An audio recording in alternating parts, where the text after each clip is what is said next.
We'll start with the prayers.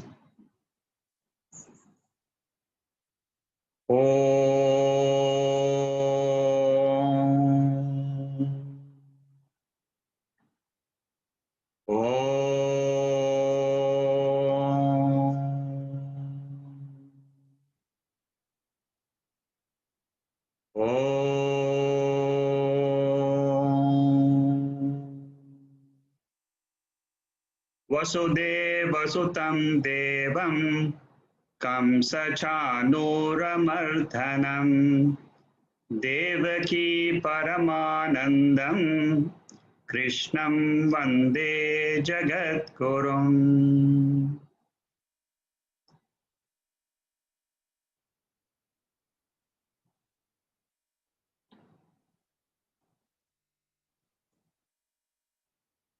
Today we are going to start with the first chapter summary. As you know, we are covering the Bhagavad Gita in a chapter-wise form. We are not going through every verse, but we are going to see the central teaching in every chapter. So last week, I gave you an introduction to all the 18 chapters of the Bhagavad Gita. And today, I plan to take chapter 1. And if time permits, we will go into chapter 2. This chapter is called as Arjuna Vishada Yoga. Vishada means grief. Arjuna is the student in this Bhagavad Gita. Krishna is the teacher. In order to give the background of how the student becomes a student and how a charioteer becomes a guru, that is the main theme of this first chapter. This chapter is made up of 47 verses. And the first 20 verses talk about the two groups of the Mahabharata war. One group is called as the Pandavas, and the second group is called as the Kauravas. The Kauravas were 100 in number. They were 100 brothers in those days. And the Pandavas were 5 brothers. And they were fighting for a piece of the kingdom. The Pandavas were fighting for a piece of the kingdom which legitimately belonged to them. And the Kauravas were not willing to give them the kingdom. These are the two parties, and they are fighting a war so that Pandavas can gain the kingdom. Now, Bhishma is the grandfather of the Kauravas and the Pandavas because they were all brothers, cousins. Now, in this first 20 verses, it shows how the war began.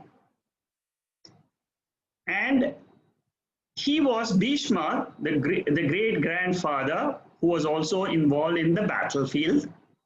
He blows a conch. And the Kauravas were represented by the eldest one, called as, his name was Duryodhana. So we have two kings fighting. One is Pandava, another is Duryodhana. So in the battlefield, first the Kauravas blew the corn, and then the Pandavas also blew the conchs. This shows that the battle was ready to start. War was to begin, and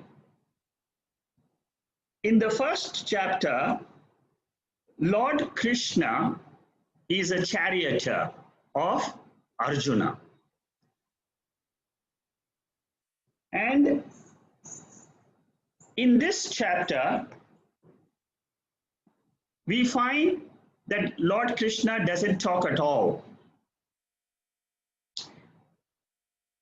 From verse number 21 to 25, Arjuna asks the details of the what Arjuna asks Lord Krishna to do is mentioned.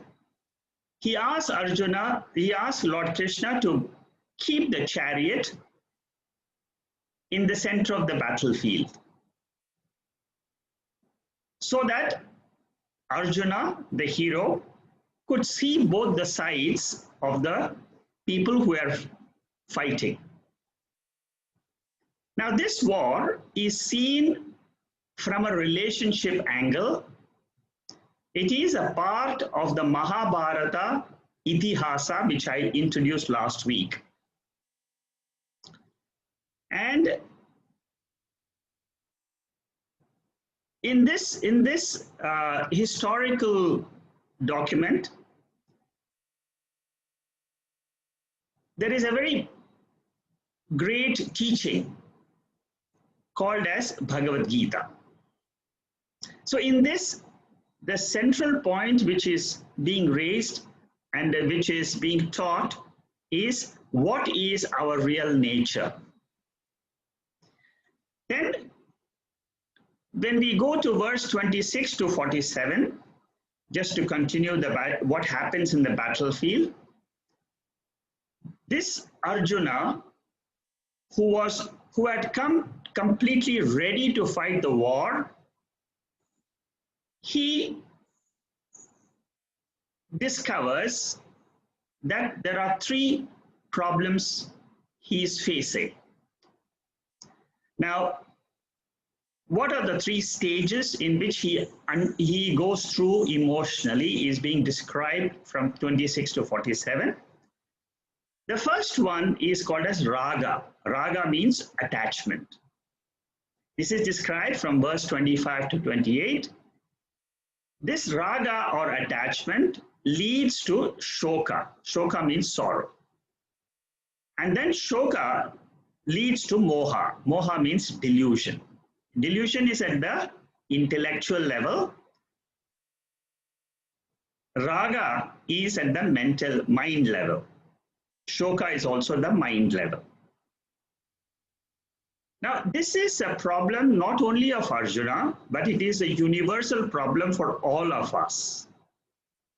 So whenever we are trying to learn the Bhagavad Gita, study the chapters, we should always try to apply whatever is going through Arjuna's mind, whatever the questions he is asking, we should apply to our own mind and see what is our own situation. Are we having the problem of samsara? Samsara means sorrow. So in this first chapter, Arjuna becomes a disciple. He understands his problems as Raga, Shoka, and Moha. These three together, if you want to put it in one word, it is called as samsara. And then he wants to get rid of this sorrow, which is called as Tibra Mumukshutva. I'm using some Sanskrit words, but I will try to explain these words as we go along, so that it becomes, for those who are not familiar with Sanskrit at all, they can also understand what is being taught. Then in chapter 2 comes the Karpanya Bhava and Sharanagati. Sharanagati means surrender, and the emotions which this student undergoes is explained in the second chapter, beginning. So this is just a summary of what happens in each of these verses, 47 verses which are in the first chapter. When we look at the first chapter, we should learn two fundamental truths about happiness and sorrow. Number one is everything becomes a cause of sorrow when it is dependent on somebody else. For example, when I am dependent on some people or some situations, then it can lead to sorrow. Even in our own life, we should be able to see if I'm too much dependent on a person in a company and the person leaves, then he can be a cause of sorrow. Similarly, if I'm too much dependent on my children for my own sustenance, then they can, then if they can become a source of sorrow because I'm dependent on them. So similarly, each one of us can analyze and understand what is the cause of sorrow. Simple dependence is okay, but we are talking about over dependence. And independence means what? It means happiness. Suppose I am independent of my situations, my events which come in my life. If I'm independent, if I learn to become independent through the study of the Bhagavad Gita, then I can face any situation in life and keep a balanced mind. So we depend on ourself for security, enjoyment, and life after death. That means I don't depend on others, I depend on myself. This is what Lord Krishna wants to teach us. There is something in us which is called as Atma Tattvam, that means the spiritual being in us. If I come to know, if I learn how to look at myself as a spiritual being, then I can say that I am independent of all what happens in life.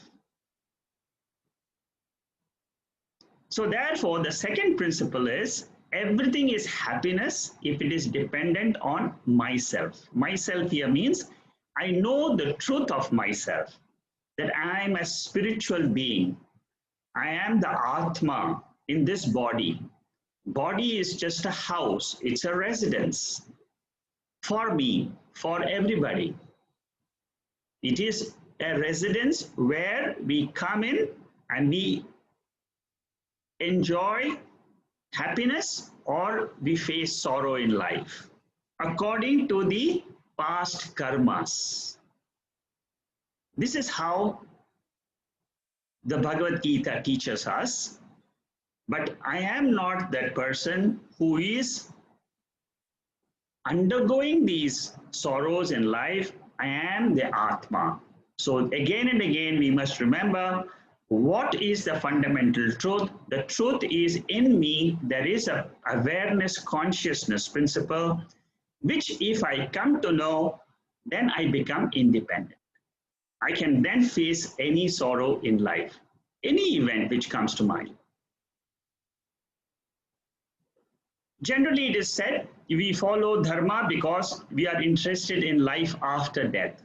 We do rituals, we do homas, we do yajnas, we do a lot of these punya karmas because we are interested not so much in this current life, but we want to go to heaven, swarga. So we lead a dharmic life of rituals. Then for all of us, artham, we all have to earn our living because we want to maintain our body. We earn money, we build a house, we earn wealth so that we can be comfortable in life. And then what is karma? Karma means entertainment. There are objects of entertainment around us. We also have a goal of watching a TV, being with friends, listening to radio or TV or so on. So these are all the goals, but one main goal which we are always having is that we are all seeking happiness and we are all seeking permanent happiness. Not happiness which comes and goes, which comes and goes. That is what we experience in life. But what we are seeking is permanent happiness. In the Bhagavad Gita, in the 3rd chapter, the Lord describes who is a liberated person, who is an independent person, who becomes free from the identification with the body and mind. And he says, Naiva tasya krite narthaha na krite neha kaschana. Na chasya sarva bhuteshu kaschidadapya vapshreyaha. So here he describes how a liberated person is. He says, for him, what has to be done, he does. But he is not dependent on them. He is free. He is not dependent on the artha or the things in the world. Again in chapter 2, Lord Krishna describes who is a wise man. And he says, Prajahati yada kaman sarvan partha manogatan atmaneva atmana tushtaha stita prajnascha dochyate. Here he says the man who is happy is one who is happy in his own self. That means he is happy realizing that he is the Atma in this body. The other things in the world may come and go, but those are all incidental.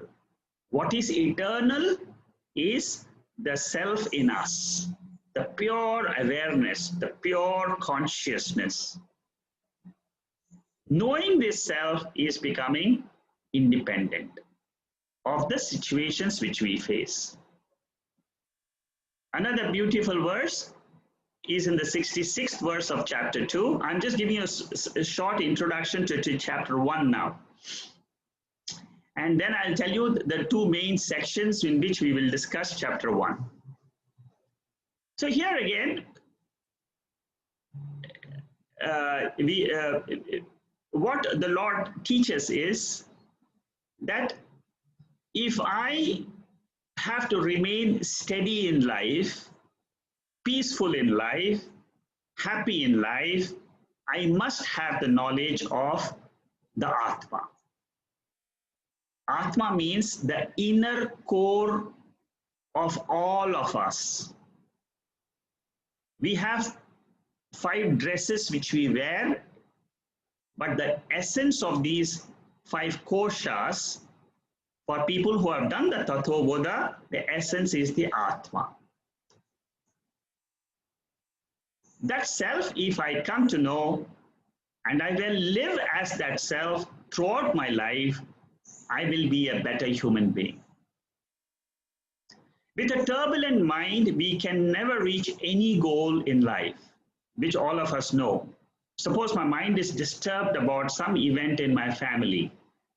Then wherever I go, my mind travels with me, and my mind keeps on disturbing me throughout the day. That event keeps on coming, and therefore I don't know how to get rid of that disturbance.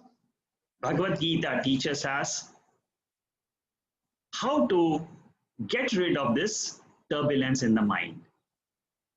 The scriptures, which are broadly divided as Shruti and Smriti, Shruti means the real source, the original source of the Atma, the knowledge of Atma, which is described, as I said last week, we have a text called as Upanishad. And there are 10 main Upanishads on which Shankaracharya has written a commentary. If we study those 10 Upanishads, then we will come to know more and more about this Atma. And then it will also teach us how to get freedom from the turbulences in our mind, which is called as moksha, which is the highest goal of life, Parama Purushartha. Then the second type of text which we are now studying is the Bhagavad Gita, which is called as Smriti. It is not written, it is not given to us by God, but it is written, or it has been discovered, it has been written from rishis. It also teaches the same essential teaching of the Upanishads about our inner freedom, how to get inner freedom. Inner freedom means how can I live in this world without identifying with the body or mind as my real nature.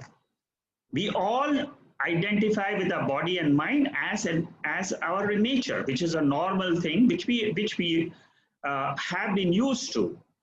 But this teaching from the Bhagavad Gita will give us how to look at myself in a totally different way. The 18 Puranas and the 18 Upapuranas were written by Vyasa, Veda Vyasa.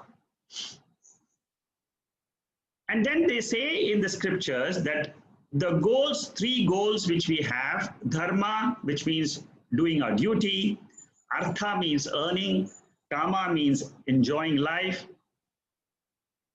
These 3 goals are incidental, but the real goal is we all want moksha. Moksha means freedom from identification with the mind or body as I.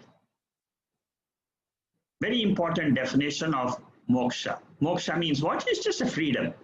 It is a cognitive change. It is an intellectual change. So the whole Gita study is an intellectual process by which I transform myself. I transform my understanding about myself. I transform my understanding of the world around me. Initially, we are all, as children, we resort to dependence. Like baby in a womb, it gets independence on being born. A child walks on a cart till it discovers the strength in its own legs. Ripe fruit falls on the ground. Maha Mrityunjaya mantra, which is a very popular mantra, which is chanted when somebody is sick at home. And it says that like a cucumber, Om Triambakam Yajamahe Sugandhim Prishtivardhanam Urvarakameva Bandhanar Mrityo Brukshoya Mamratar. It's a very, very beautiful mantra to be chanted. And what it says is like a cucumber which falls from the creeper, it falls on the ground once it is ripe. Similarly, all of us are like cucumbers. The moment we understand or we know, we get the knowledge, the essential spiritual essence in us. The moment we know that Atma Tattvam in us, what happens is we get liberated from the fear of death. And we come to know that our real nature is Amritaha. Amritaha means immortal. Life has got 2 stages. That is why we have got in the Vedas 2 parts. One is called as Veda Purva. That means all the rituals are mentioned, all the 42 samskaras which we go through, what do we do in those rituals. When there's a marriage ceremony, what are the mantras chanted, all this is a part of the Veda Purva. That means the earlier section of the Vedas.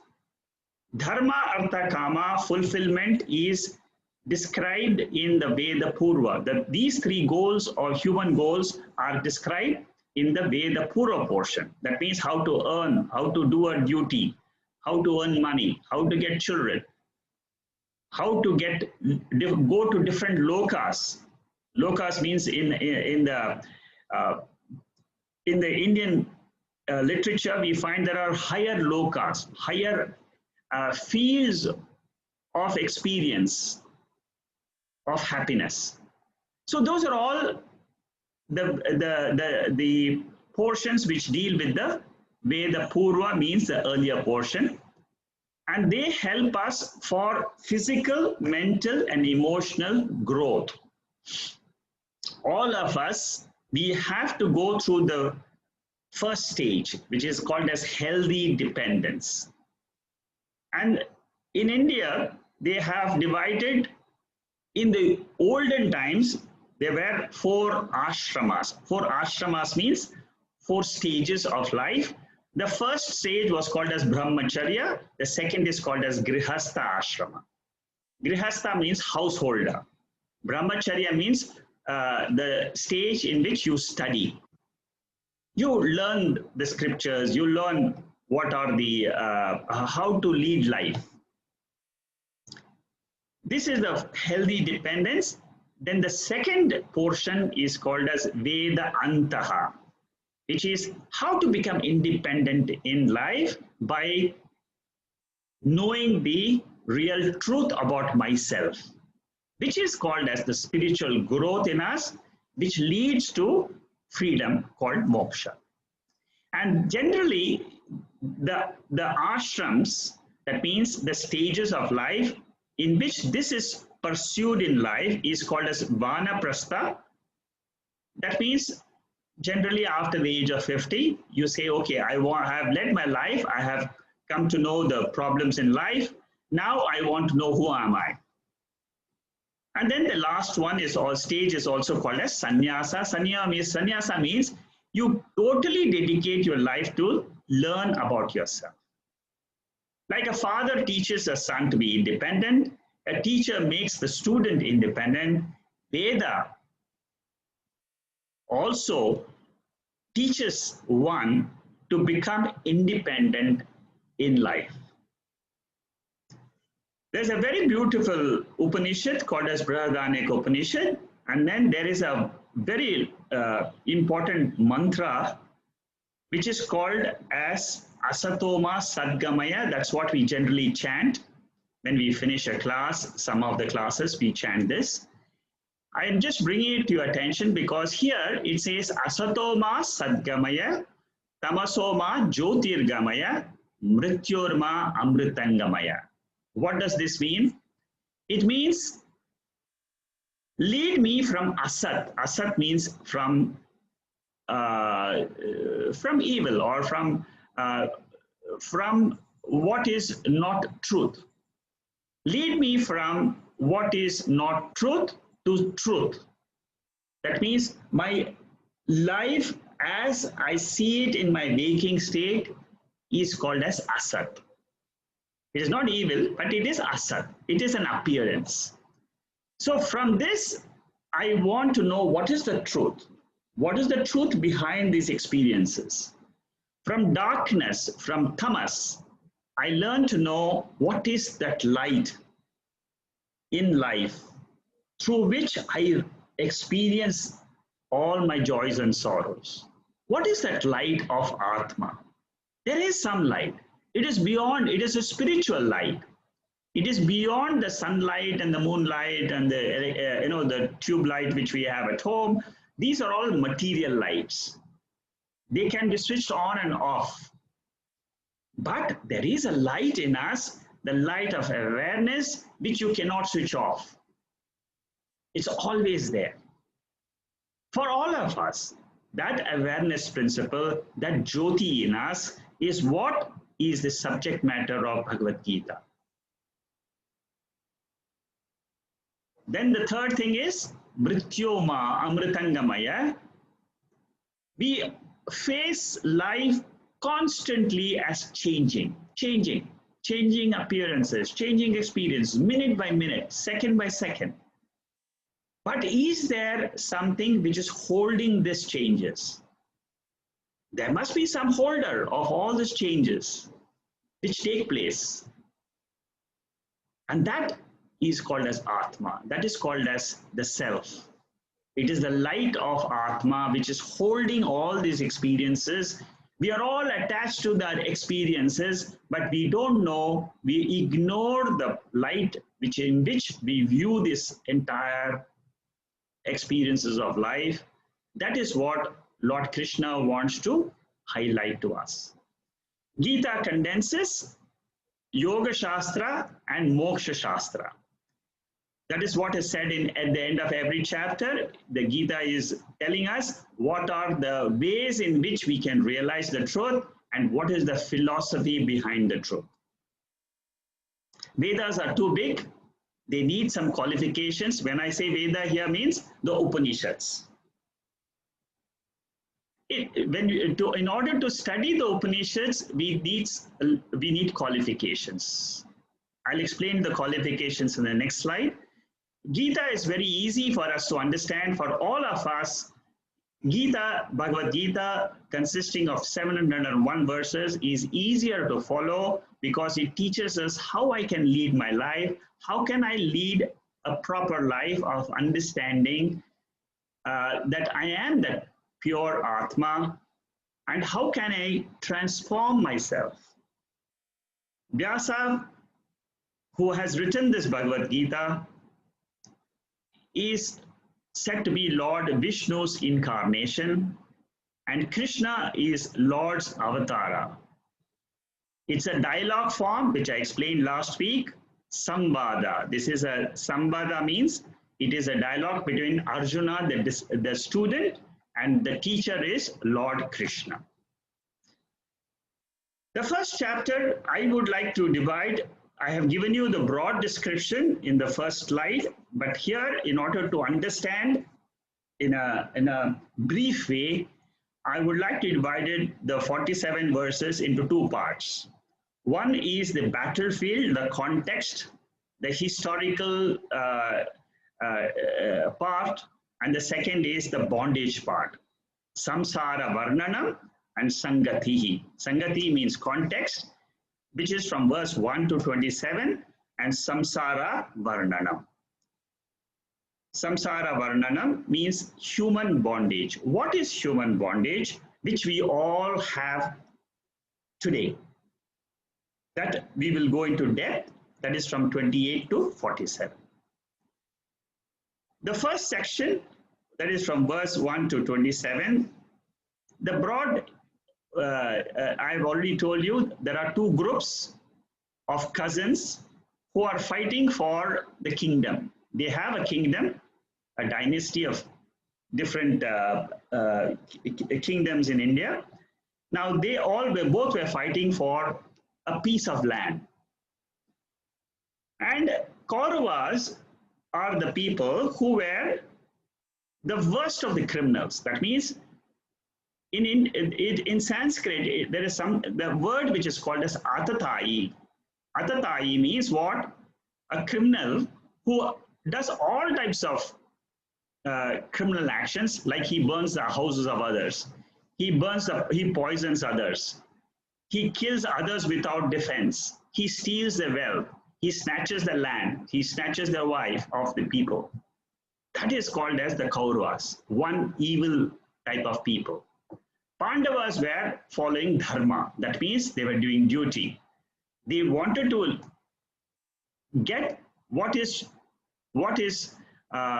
belongs to them legitimately. They follow different methods like Sama, Dana, Veda. That means they try to compromise and ask the Kauravas, give us at least, say, 10 houses. Give us 5 houses. Give us 5 a small portion of what you're owning. Okay, you take the maximum, but give us something where we can run our families also. But Kauravas refused to give that. Now, Pandavas were fighting for a dharmic war. Dharmic war means they were fighting a just battle, a legitimate battle in order to show Kauravas that what they are doing is wrong. Ahimsa is a value. Ahimsa means what? Ahimsa means non-violence. Non-violence generally is a value which is taught, but it is not an absolute value. So when things are going wrong, we take the danda. That means the policeman comes and says, you can't do this, and he corrects the person who is following himself. So same thing in the battlefield, the Kauravas and the Pandavas, when they were in the battlefield, Lord Krishna says to Arjuna, go and fight the war because that is your duty.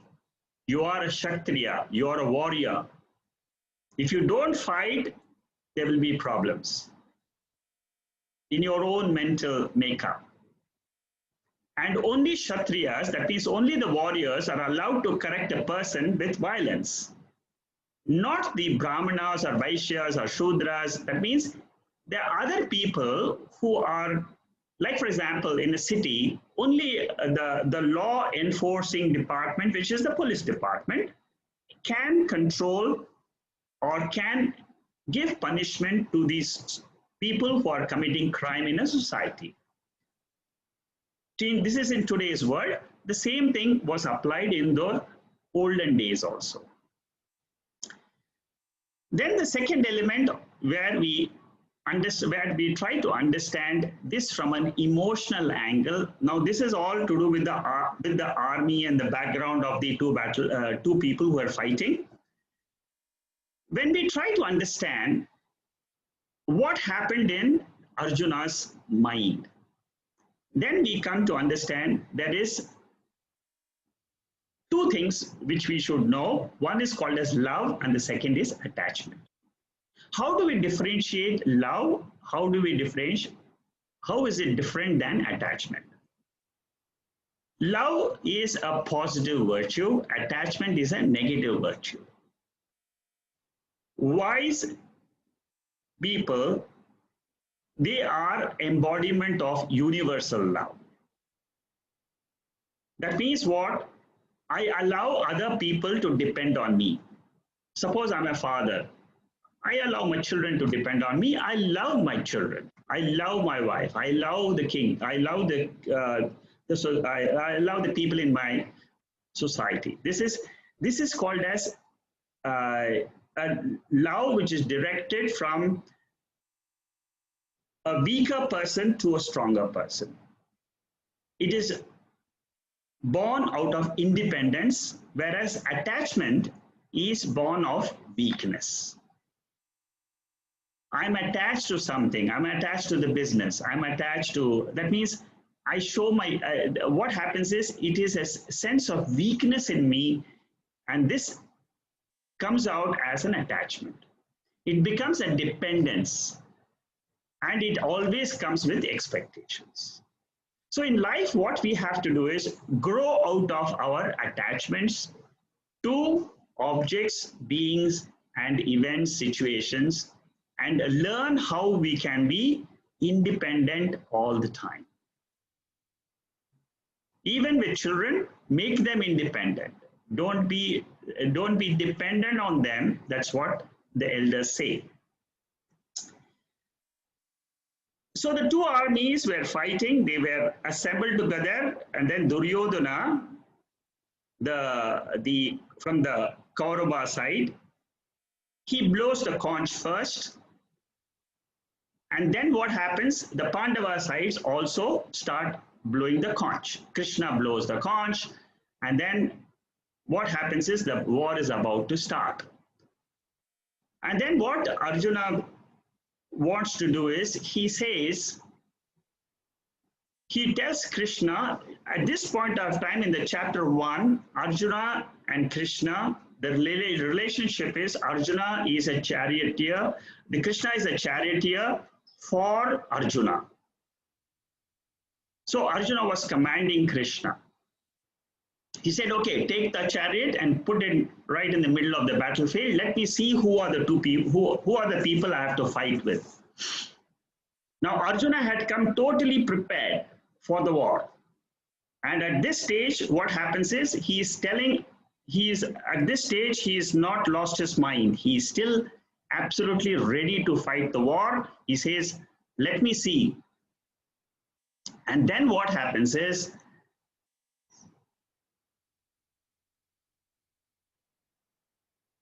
Lord Krishna, he puts the chariot in between, right in front of Bhishma, who was the grandfather of Arjuna, and Drona.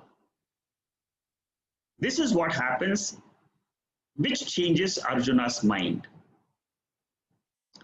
So in the verse number 28 to 48, so these three verses, you can read the meanings. They are quite simple meanings. I've just put in certain verses just to give you the background, just to give you the story format, so that you just understand the first chapter is just a story of what happens. It is not so relevant, but still I wanted to give you the background. So I have just given it to you in a short form. So as I said, Arjuna's intellect was clear. He was fighting a dharmic war. He had a vision. He had no attachment till now. And now what happens is, when Lord Krishna puts the chariot in front of Bhishma and Dronacharya. Bhishma was the grandfather of Arjuna, but he had joined the Kauravas and was fighting against him. And then Drona was the teacher of Arjuna, who taught him everything, how to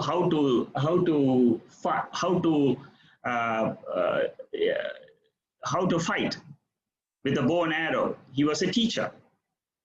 So he taught him how to fight, but then now he's fighting with his own teacher.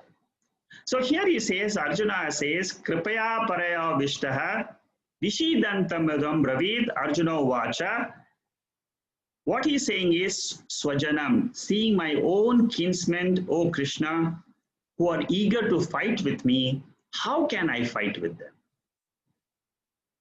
I cannot fight with my grandfather, I cannot fight with my teacher. And he says, my limbs are failing me, my mouth is parched. Sidantami mama gatrani mukham chaparishushate. What it says is, my hair are standing up. I am troubled because I am emotionally down. All the emotions gets built up in Arjuna because he is seeing them as not a dharmic war, but he is seeing that he will be committing a dharma. That means he'll be committing a evil act if he fights against them.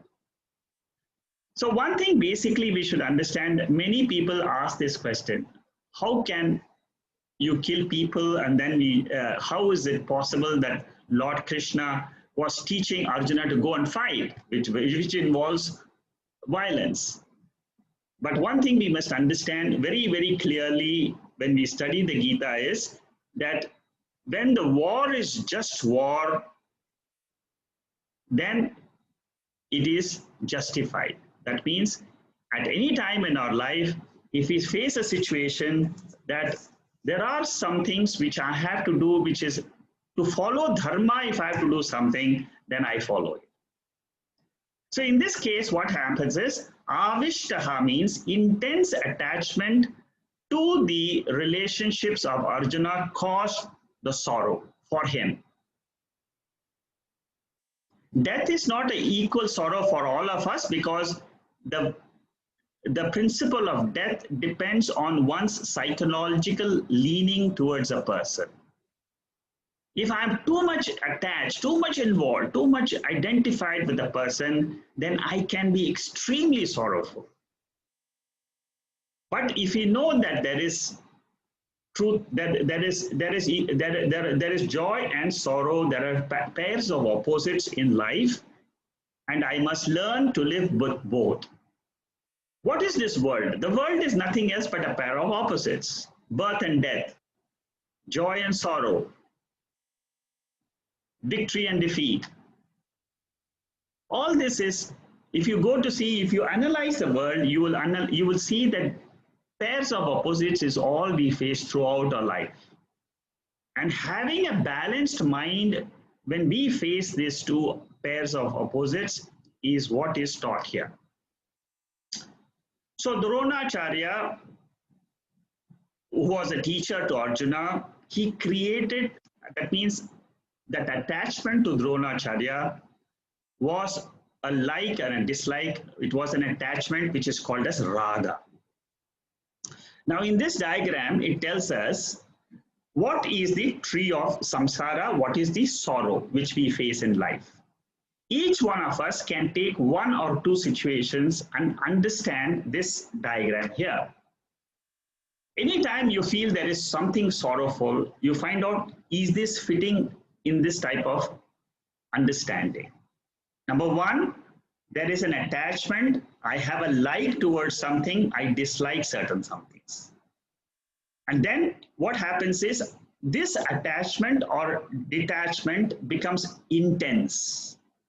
I've been thinking about it hundreds of times, thousands of times. I want that, I want that, I want that.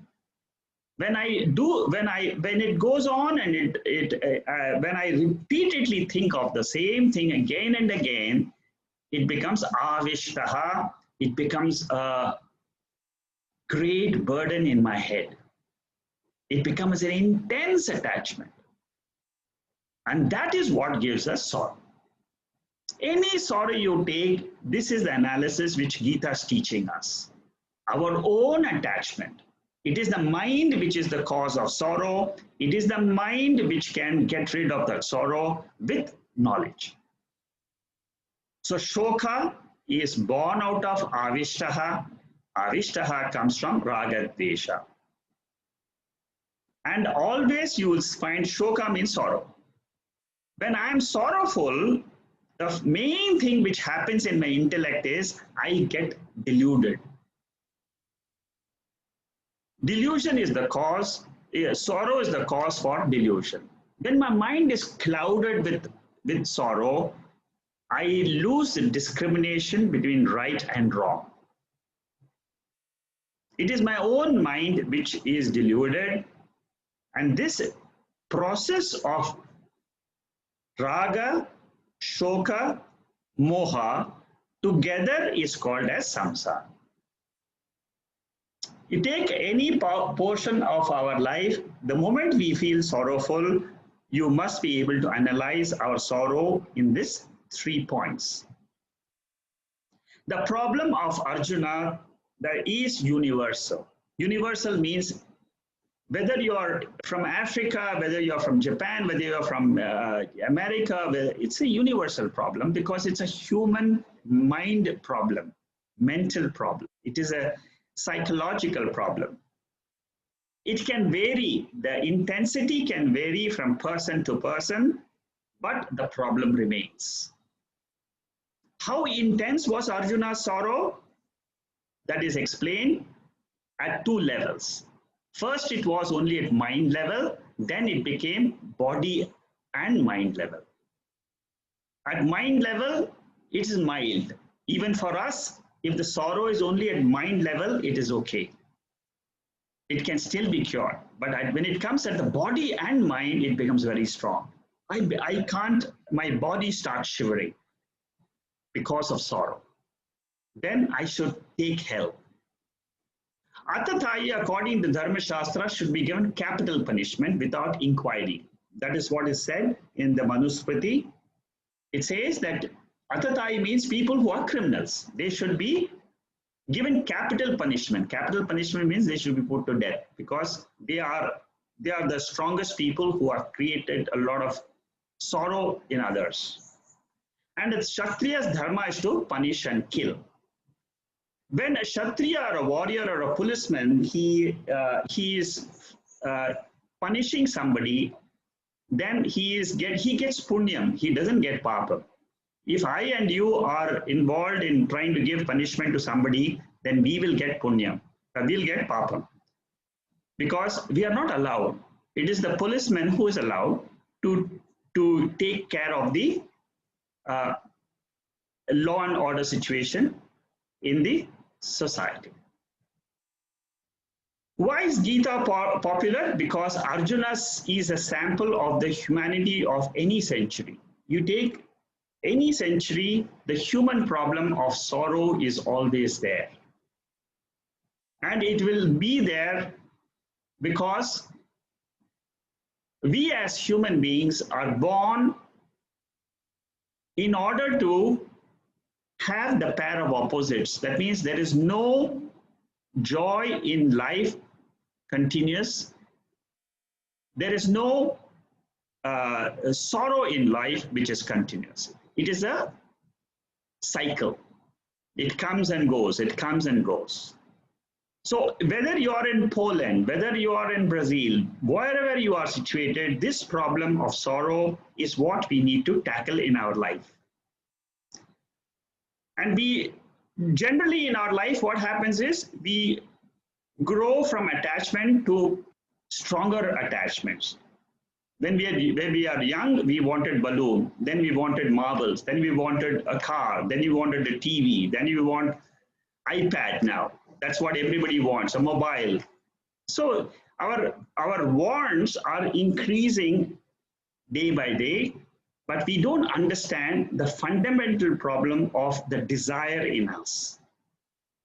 How do I get to reduce my desires and live a peaceful life? We progress from bondage to more bondage, but not to liberation. That means it's a mental exercise. It's a mental knowledge we need to, which is what is required to treat this problem of treat this disease of desire in us, which grows stronger and stronger as we grow in life. And the only way we can treat this is through knowledge of Atma. Arjuna intensely experiences samsara and he decides not to fight at the end of chapter 1. He had tears in his eyes. And then that is what is said in the last verse by Sanjaya. I just want to introduce who is Sanjaya.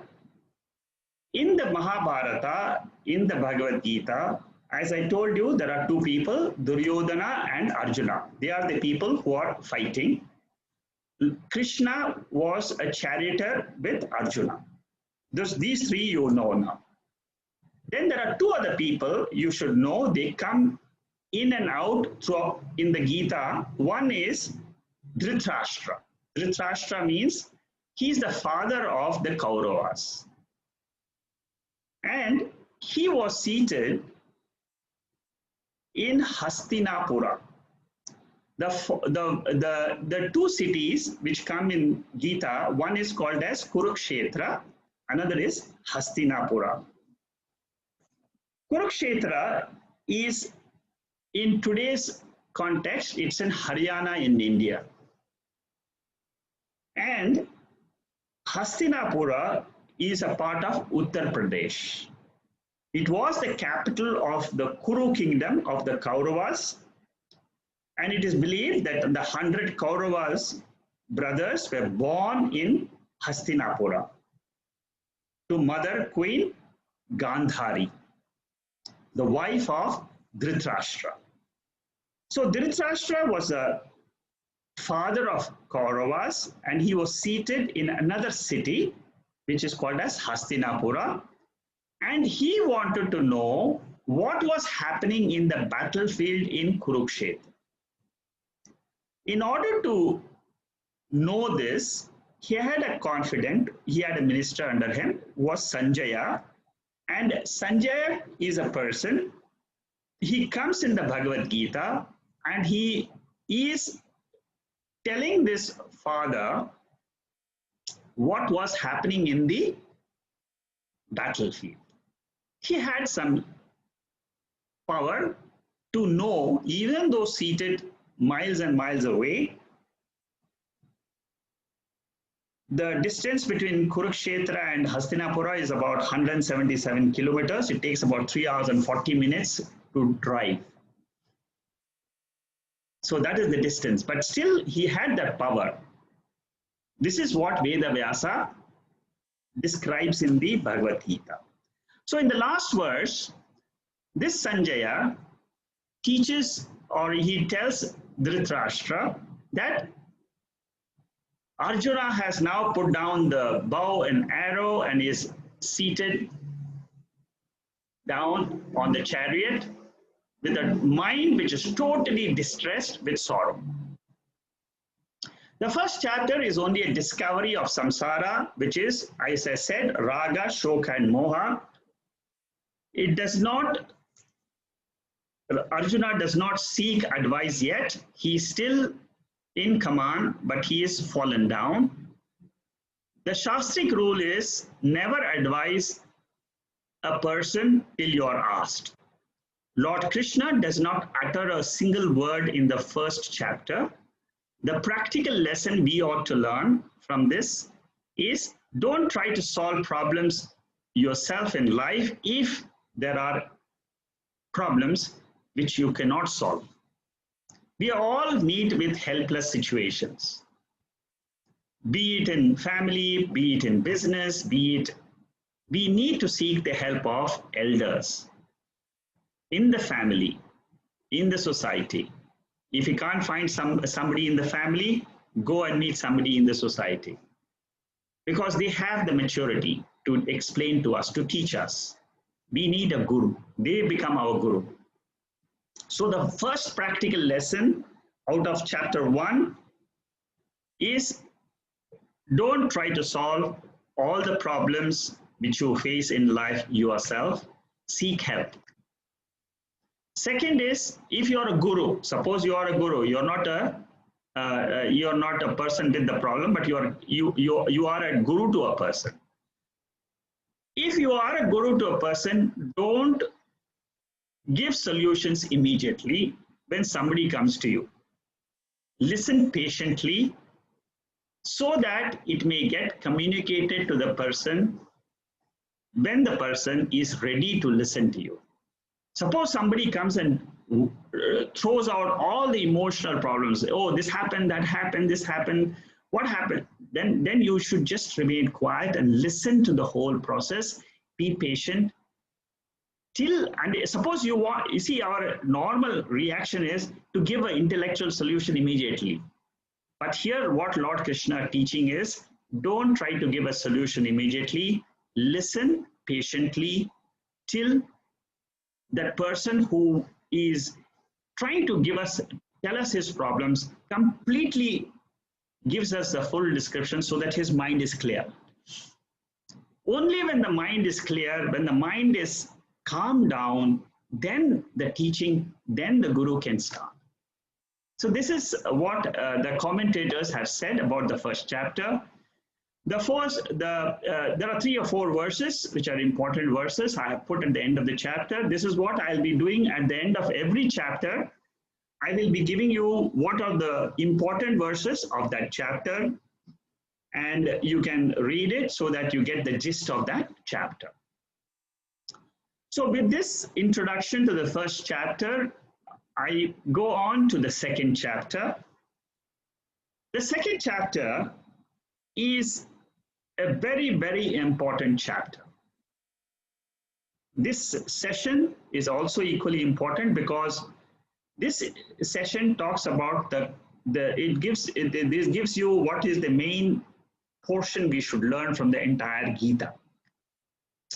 The second chapter is called as Sankhya Yoga. It's called Yoga of Knowledge. Why is this chapter important? Because Shankaracharya, first of all, writes commentary only from this chapter. The 11th verse of this chapter is where Shankaracharya starts writing commentary. The second reason is this chapter is giving you the whole Bhagavad Gita in a capsule form. The whole teaching in a capsule form. If you know this chapter well, you will understand the rest of the whole Gita well. So between this session today and the next session, I will try to complete the second chapter if possible. I will need a slightly bigger time, longer time, because this chapter is important and it is dealing with Atma Vidya, which I want to expand a little bit and give you the gist of that at the end of the chapter. In order to understand Bhagavad Gita and the first 6 chapters, this chart will be useful to you. As in my previous sessions on Tattva Bodha, I have given the description of this. I thought it is good to mention this again because there are a lot of new people who have come in, who are listening to Vedanta for the first time. They are listening to Gita for the first time. So to them, I want to give you a short explanation of this chart here so that you can understand where we are coming from and where we are going to. This chart is called as the Om chart, and this was designed by Swami Chinmayananda. I mean, I have got it from when I learned the Gita from the videos of Swami Chinmayananda. I came to know about this, and this is how they teach in the schools of the Chinmaya schools. This is a very, very famous chart. This describes who we are. As a Jeeva, as a soul, who am I? The first portion, the top portion, is called as Om. Om represents our inner core personality, who we are in essence. You and I are nothing but Om in the absolute state. Absolute state means what? Not changing. It is it's not a variable state. It is an invariable, changeless state of ours. That state is called as the supreme consciousness. You, I, everybody in the universe, all the human beings are nothing but Om. And Om means the supreme consciousness which is there in the entire universe, all pervading one consciousness principle. In Sanskrit, it is called as the Purusha. Then we come to, this is what we all are. So this is what Lord Krishna is going to teach us. In the second chapter, we are this pure consciousness. There are verses from verse number 12 to 25. An in-depth analysis of this Om is made in those verses. We will see that at the end of the chapter. I'll be taking each and every verse which tells us what this is and how I can discover this in my own heart, in my own mind. How can I discover this phenomena of pure awareness, pure consciousness, which is common to all of us.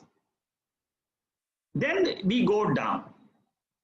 When we go down, it describes to us who we are. V stands for vasanas. Vasana means impressions. All of us in life, we gather experiences, and these experiences are in our mind kept as impressions. After the experiences leave us, suppose I have a childhood experience. What happens is I had a great time in my college, in my school. I had a lot of fun in my fun time. Now those experiences are stored. They are stored as impressions in the mind of a person.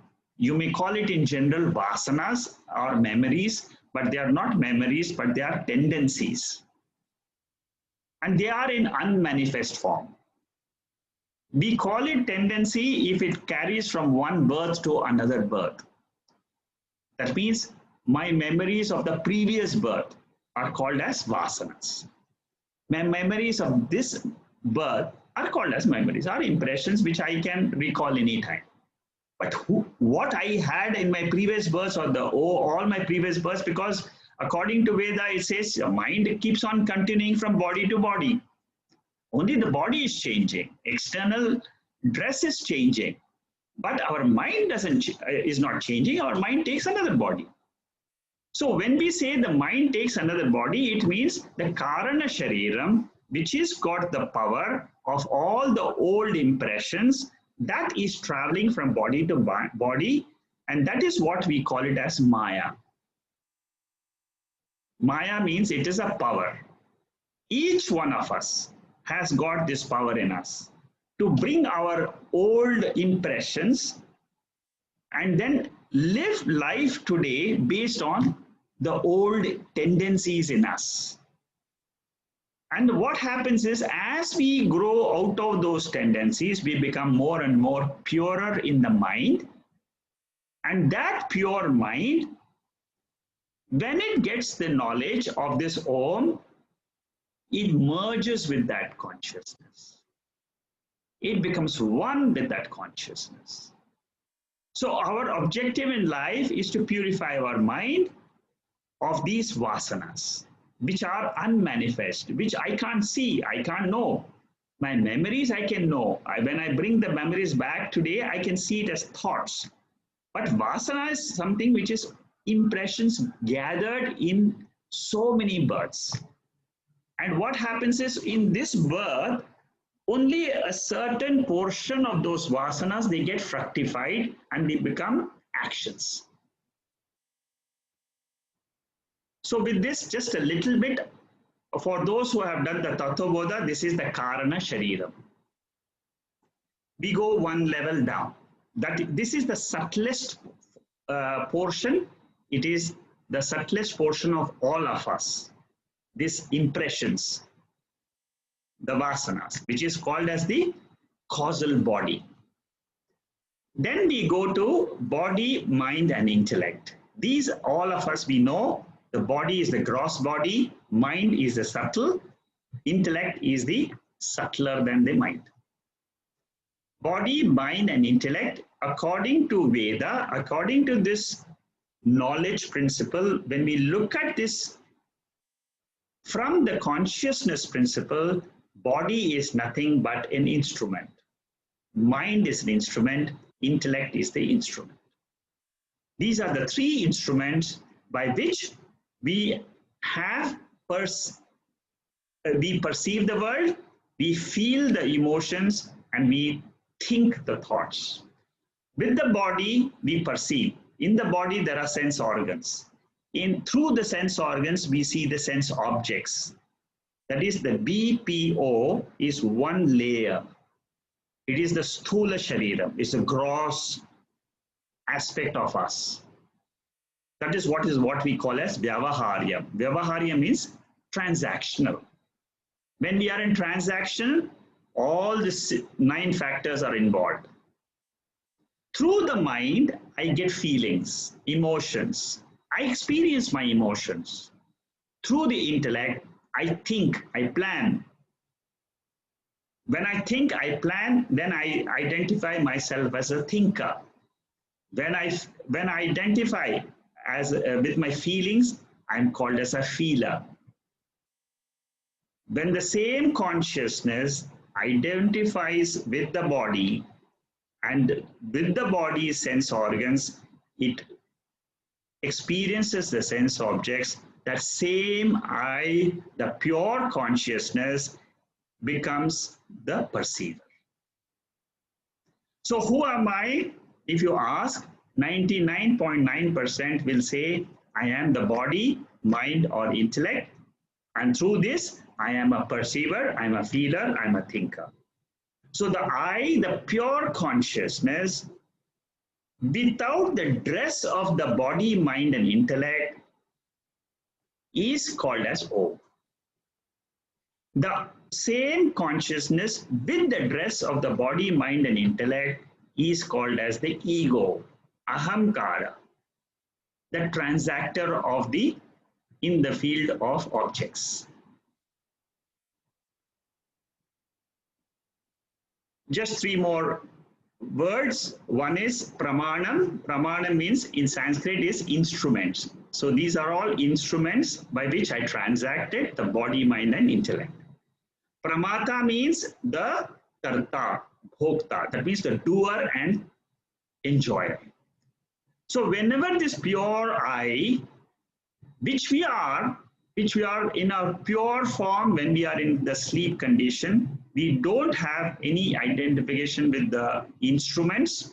We drop all the identification with the instruments and we are at peace with ourselves.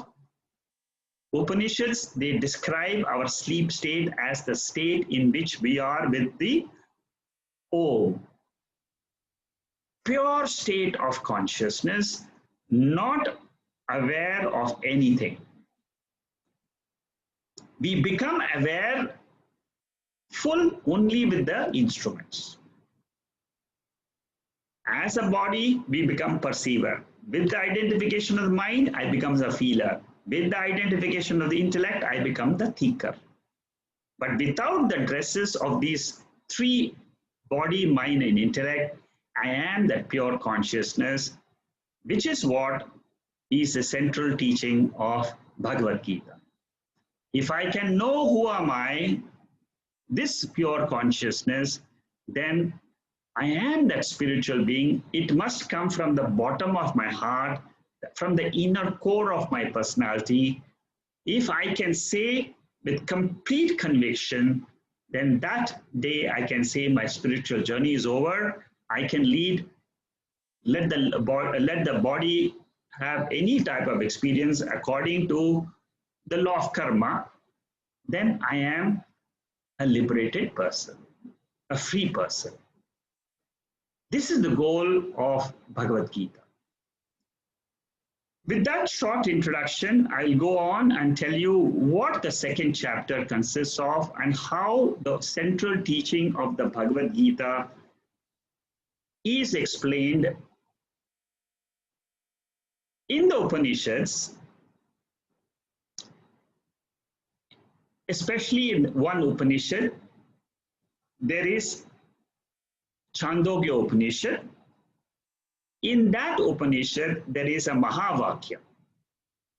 I am trying to now explain the entire spiritual journey. Whether you learn Bhagavad Gita, whether you learn Bhagavatam, whether you learn the Upanishads, this chart is extremely important.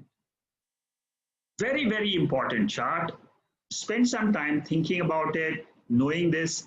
Go repeatedly in your own mind what I'm trying to say in the next 15 minutes. I'll try to explain this chart and then we'll close for the day. Tattvamasi is a Mahavakyam. It is like the E is equal to MC squared of Einstein. With that, we can say from E is equal to MC squared, we can discover the entire universe. With Tattvamasi, you can discover the entire cosmos, which science has not discovered. That is the importance of Tattvamasi. Tvam stands for Jivatma. Jivatma means I, the individual who is resident in the body. I am the soul. I am the soul who is in this body, and I am called as Jivatma. That means I am identified with this body and mind, which is called as Tvam. Tvam Padam. Tat Padam means what? This body is created by not me. It's created by Paramatma. It's created by the creator in the universe, which is called as Ishvara or Paramatma. And then in the Bhagavad Gita or the Upanishad, it says Tvam Tat Asi.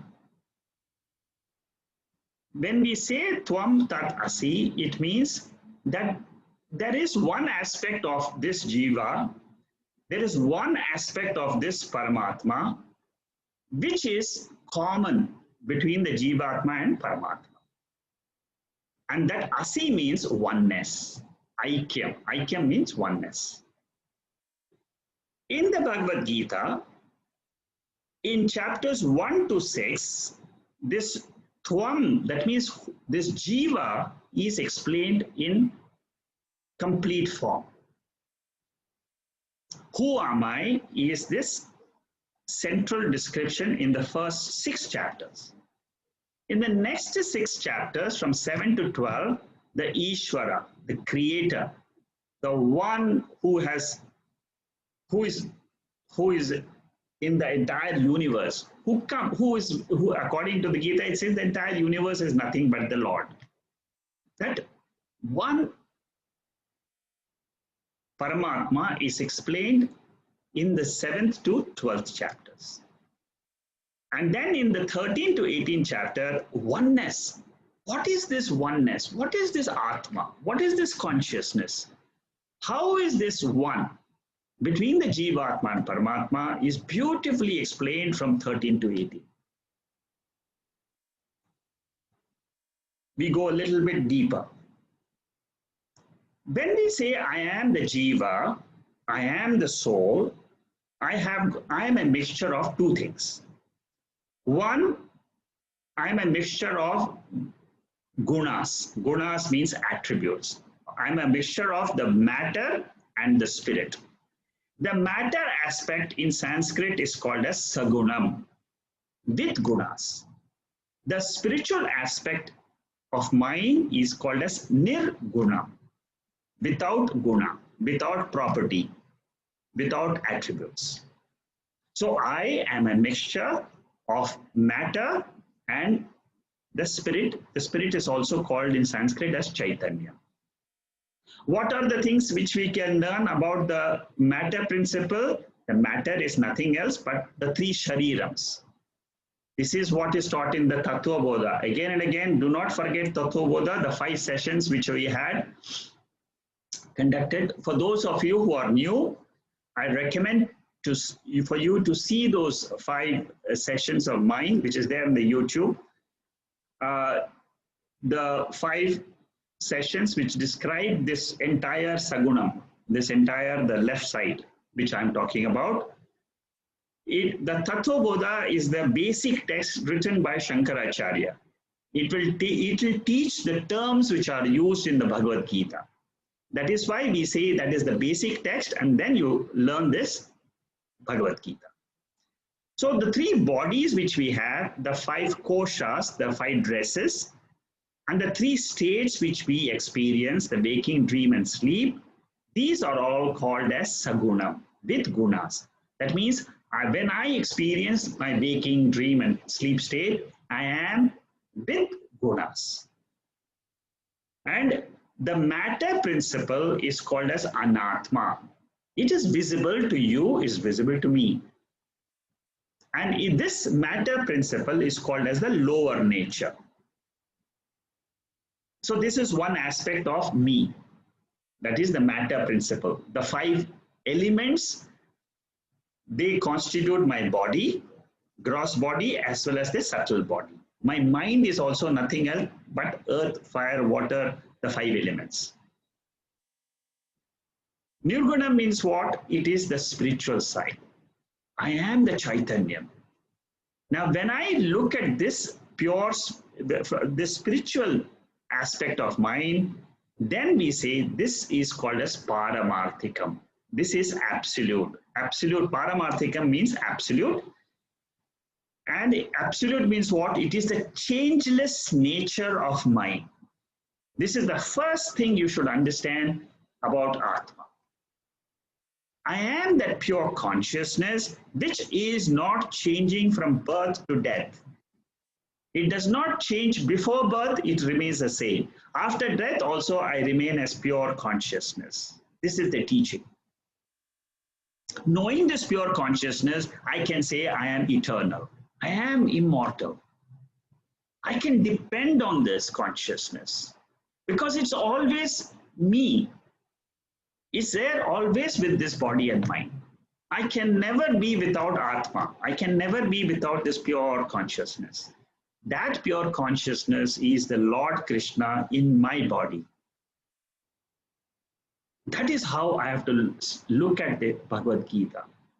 Bhagavad Gita is a story of Lord Krishna teaching to Arjuna, but it is a real teaching of the same Lord Krishna in my own body, that Atma principle in my body.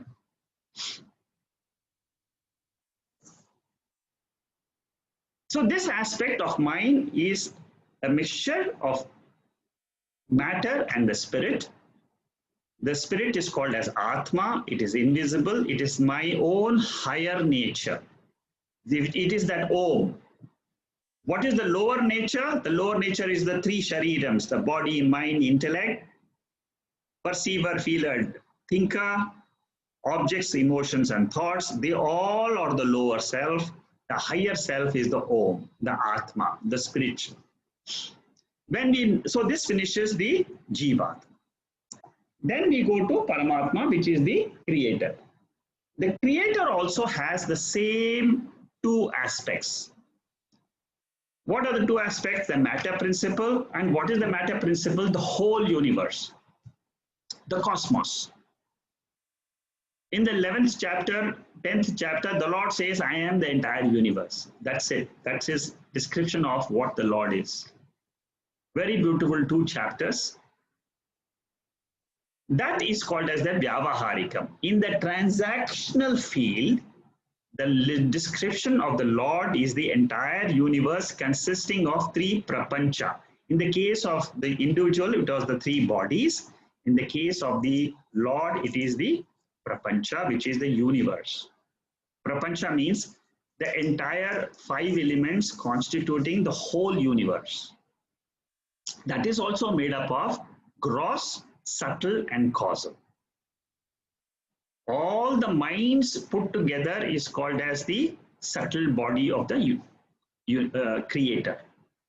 When that consciousness identified with all the minds is the cause, is the subtle body. The same consciousness which is identified with the entire gross body is the sthula prapancha. So basically you have to say the individual and the total. When we call this, when we look at this entire universe, he is called as Param Atma. Param Atma or Param Anatma. In the case of the matter aspect of that Ishvara, it is Anatma, which is the Jagat, which is the world, which is the seen world, perceived world. The same creator has got the higher nature.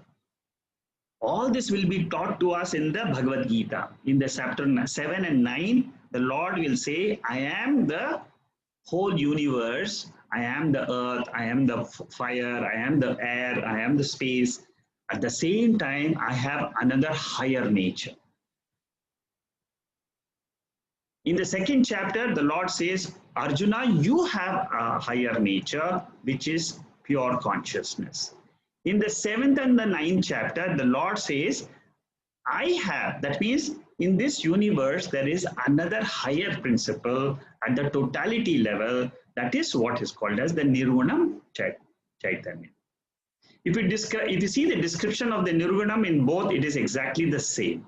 It's just a copy of the other. So what we are saying is, when we look at the Jiva, the individual, from the matter angle, it is totally different. The body is different than the whole universe. The subtle body is different than the subtle universe. They are totally different. That is, in the Sagunam part, they are totally different. But in the Nirgunam part, it is the same. So in the 13th to 18th chapter of the Bhagavad Gita, the teaching is that there is one principle, which is called as the consciousness principle. In the Bhagavad Gita, it is called as the Uttama Purusha. It is a term. You can call it God, you can call it Uttama Purusha, you can call it anything.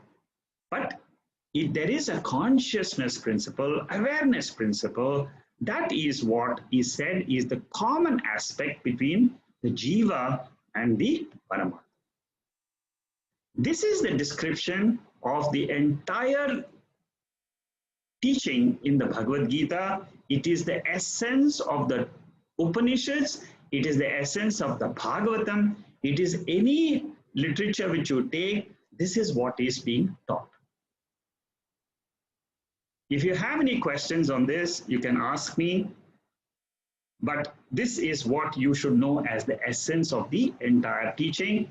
This teaching is presented in the chapter 2 in a beautiful form, and you will see how the same thing is summarized in the 18th chapter also.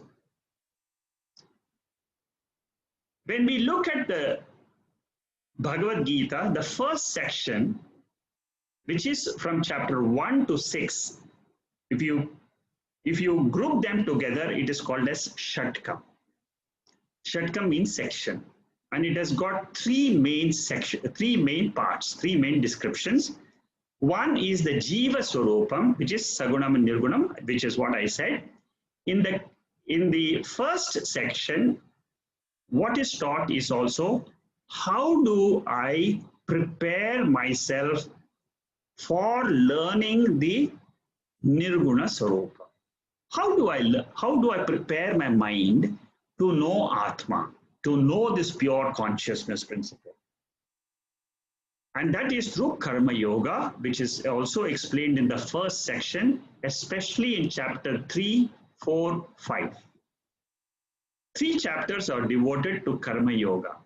How do I do action with 2 attitudes? One is called as Ishvara Arpana Buddhi, which means I do actions with the attitude of purifying my mind. And then this, how do I get the results of actions? I take it as a prasada buddhi, with the attitude of this is what I have to experience according to the law of karma. These 2 attitudes constitute Karma Yoga, which is the essence of 3 chapters, chapter 3, 4, and 5. In chapter 6, it talks about meditation in total. This is a beautiful chapter, and there he says that you should have self-confidence and you should put on self-effort. Atma Vishwasaha and Atma Prayatna. You cannot, as I said in the last session, you cannot say that Lord will take care of me. What it says is, first of all, you have the confidence that I can learn this pure consciousness as my nature. Have the full confidence. I want to learn, yes, I will go through the 18 chapters, I will learn it. Whatever is the process, thousands of people have learned it. Then I will put in the effort. This is in short the summary of the first 6 chapters of the Bhagavad Gita. And chapter 2, the 72 verses, I will start next week. From this page 41, we'll go through this entire chapter, and we'll go through in detail as much as possible so that you get the gist of the whole Gita in this chapter, because this chapter and the next session is very important. Do not miss it, because there will be, in the end, I will be explaining to you the Atma Tattvam. The notes have already been sent to you by WhatsApp. It will be sent to you also by email. And you can go through it if you want to before the class, but this chapter is extremely important. Amongst the entire Bhagavad Gita, I would place this chapter as the most important, because it gives the details of that pure consciousness. No other chapter gives it in such a detail as this chapter. This chapter and the chapter 13. With that, I will close today, and we'll begin chapter 2 next week. We'll end as usual with the prayers. Om Purnamada Purnamidam Purnahat Purnamudachade Purnasya Purnamadhaya Purnameva Vasishyade. Om Shanti Shanti Shanti. Hari Om Shri Guru Pyo Namaha. Hari Om.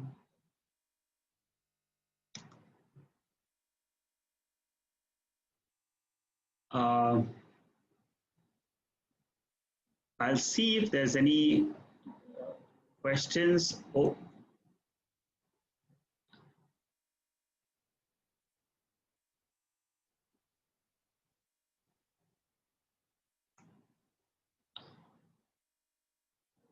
Are there any questions from anybody?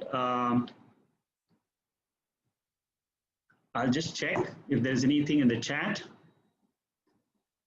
Okay,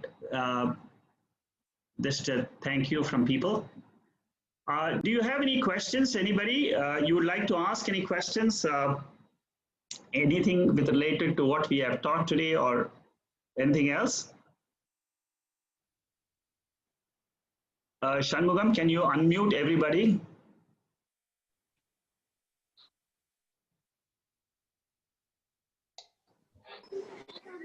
Shekharji, Shekharji, namaste. Once again, I just cannot just believe it, that it is so brilliant. And I've managed to send a message to one of my friends, just to say that, how wrong one can be. Like I must confess how absolutely wrong I was, because I was assuming that I have read Gita and I have learned a lot of resources. So what is the new thing that you'd be teaching? But I realized that what you're doing in your talks is like how a student will want to understand. And this is really where you have absolutely completely beyond our expectation. I just cannot believe it. And I'm just so happy to admit that I was so wrong. I was thinking, what is the new thing you're going to teach me? This is really where I started from. But I realized that it's such an extraordinary resource. And I just would, learn things in a completely different format, which is what we are used to, normal, conventional, secular knowledge, how we learn. There's a particular format in which we learn. And you're doing exactly that. Wonderful. Thank you. I can't thank you enough. Yeah, because you see, I'm looking at it as a student because I've been a student of Bhagavad Gita for the last 25, 30 years. Yeah. And, every time I listen to the Gita, I find there's something new which I can learn. And this format is, I'm presenting in a format in which I have understood the Gita. That's all. So it's a student perspective. As a student perspective, absolutely. Yeah. It is not coming from a guru teaching that this is what is Gita, but this is how I have learned as a student. Because when you learn as a student, you face a lot of difficulties. You try to understand, is there any essence in the Gita? Because when you learn the Gita first time, you will find it is going above your head because you don't understand anything. But it takes time. But anyway, let's see how it goes. And the second thing which you've clarified is how the Tattva Bodha links with the knowledge in the second chapter. So that's also wonderful. Thank you. I'll leave you. Okay. Anybody else has any other question? A BMI chart will need more inputs. That's what some people are saying. Yes, I understand. But as you go through this Gita, you will get more and more inputs of the BMI chart. How can we apply this to know where we are? As we go through these Gita chapters, this question will be answered by Bal Shankar. He's from Chennai. He is asking this, how to apply this BMI chart to our own self. But just keep listening, and this will come more and more. Is there anything else? Anybody else who would like to share? Any other questions? Will we do chanting? When will we do chanting? Oh, chanting is going to start. Chanting sessions are going to be started. I don't know. Soon, some of the chanting recordings are going on now. So my wife will be conducting the chanting sessions. I don't have a date right now, but it'll start soon. A lot of people have registered for learning to chant the Bhagavad Gita. It's going to start, but in the meantime, you already have the chanting which you can practice. We have the chanting in our website. We have also circulated to you the how to chant. I did not get chapter 1. Chapter 1 is not there. Yeah, chapter 1 is just getting launched on Monday or Tuesday. We will send it to you on Tuesday. Most probably next week you will get it. Okay.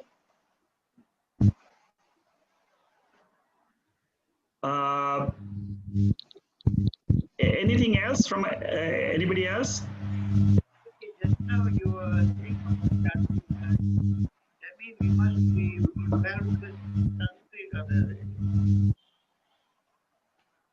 right?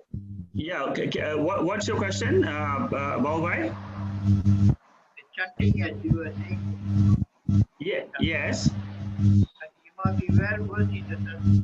Then we can do the chanting, right? Yes. If you are not trained into the Sanskrit, how are we going to do the chanting? Yeah, no, that is a separate session which will be, which which is come maybe after 1 or 2 months. But that chanting part is somebody wanted to join the chanting, how to learn to chant. That is going to be conducted later on by my wife, which will be after. It's a separate session. It's got nothing to do with the Bhagavad Gita sessions which we are doing. So that is going to come after some time. I will let you know. Those who want to join that session, they can also learn. But that's purely how to chant the Bhagavad Gita. So according to this, you have a thinker and a thought. Yes. What's the difference between a thinker and a thought? Yeah. Thinker means a person who is identified with the intellect. Thought is a vritti. It is generated in the mind of a person. So, for example, I am the thinker and I am thinking about something. So the thinker is different than the thought. Thought is it keeps on changing. Suppose I want to plan what to cook today, what to eat today. So those are all thoughts. But the person who's thinking is not changing. The thinker doesn't change, the thoughts change. So this is the difference between thinker and the thought. The thinker is the same throughout the from birth to death. The thinker is the same. In this body, the thinker is the same. It is the consciousness which is identified with the instrument called as the intellect in this body. In this body, we all have an instrument. Whether you know or not, we are having an instrument to think. That is different than the heart which is beating. It is different than the legs and the hands and it is different. So there is a mind, there is a thinking mind, and it is continuously producing thoughts throughout the day. The moment I get up in the morning till I go to sleep, the thoughts are coming. So there is a thinker. That thinker is the consciousness. It is the Chaitanya part. But the thought is the matter. Suppose I think of the business. I think of children. I think of going out, working. All these are all thoughts which are happening. But it all belongs to that ego principle, that Chaitanya principle, which is the consciousness. So I should learn to go away from the thoughts to the thinker. From the thinker, I should go to the consciousness. I must say this. Oh, wait. Okay, it's almost finished. Tell me. Okay. Any other questions? Yeah, Shekharji, can I ask? Yeah. Okay, I'm just wondering, is it a coincidence, or in Tamil we say Purushan and Samsaram, husband and wife? Yes. Is it related to the Purusha and Samsara that we are talking about? Oh, it is just a coincidence. It has not got to do anything with the Purusha and Prakriti of this thing. Samsara means, Samsara means, in Tamil it means wife. But in Sanskrit, Samsara means something is sorrow. So don't mix up the sorrow, Samsara of the Tamil with the Samsara of Sanskrit. It is two different things. Okay. I was thinking whether it's like Purusha and, Samsara being combined in the Jeeva. Okay. All right. Thank you. Yeah. But you see, in you itself, there is a Purusha element. So that Purusha element is the consciousness element. All right. And in you is the matter element, which is the body. Yes. So all of us are a mixture. Yeah, it's just samsara in the Tamil language it means the wife, which is that it has got nothing to do with the Sanskrit samsara. Okay. Thank you, Shekharji. Okay. Okay, if there are no other questions, Secondly, yes. regarding the issue just now, the madam was asking, coincidence. You know, like when we are born and we get married to so and so. Does it related to the coincidence we are married, or it's been planned by the Lord Himself in the heaven? Oh, okay. This is another beautiful question. Uh, According to this, I'll give you the answer as per the Shastra, okay? As per the Shastra, the husband, wife, children, it is not a coincidence.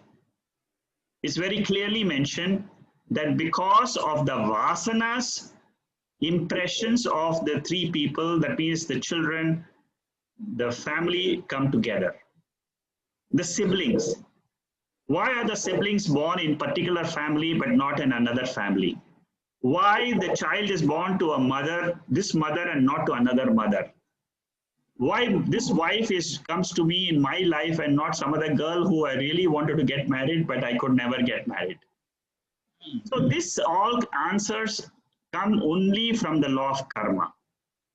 There is one law of karma which says that people who have to get punya papam from someone, they will get married. That means you have to get certain, you are supposed to do certain actions for somebody else. Somebody else is supposed to do certain actions for you. Therefore, you come in this world, and then what you do is you live your life and you leave the body and go, and then take another body. So your answer to your question is there is a law of karma which decides who will be your better half. Life partner. Right. Yes. Is there anything else? If you have done a good karma, you will get a good wife. If you have done bad karma, you will get a bad wife. Right? Oh, that's correct. Yes, you're right. Absolutely. You got the point. And vice versa. The wife also gets a husband and in the same way. Okay. All right. Thank you very much to everybody and good night. We'll see you next week with chapter 2 and we'll continue from there. Thank you so much.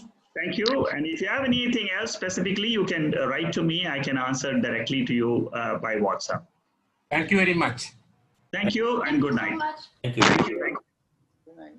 Good night.